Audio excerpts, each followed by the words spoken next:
inqiroz bir futbolchini talantini e'tirof etish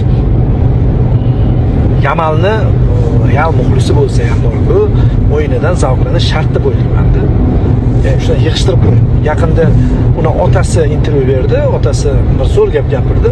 O'zi Madrid muxlisi, hali ham menimcha Madrid muxlisi, endi Barselonadan tirikchilik kelib turgandan keyin u shunaqa ma'noda gapirdi, farqi yo'q ularga. Barselonadan foyda olayotganligimiz uchun endi kulib qo'yaverdi-da. Lekin o'shani bir gapi menga yoqdi.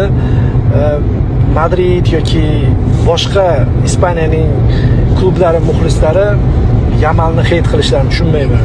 Bu Ispaniya terma jamoasi a'zosi ham Ispaniya sharafini himoya qiladi va Ispaniyani uzoq yillar davomidagi eng asosiy figurasi bo'ladi.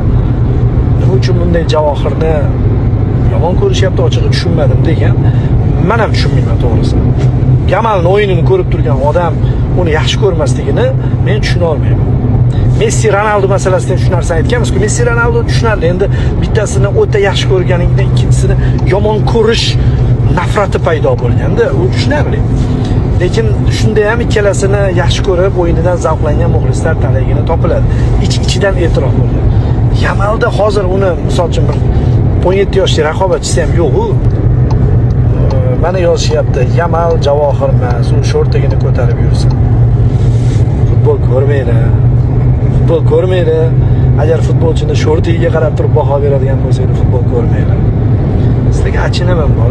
Men shunaqa o'lchovlar bilan yurib miyi yorilib ketmaganiga ham qoyil qolaman bor-ku. Dahshat tushuncha. Dahshat. Shunaqa fikrlaydigan odamlar o'zi hali sho'rtidan chiqmagan deb o'ylayman, to'g'risi.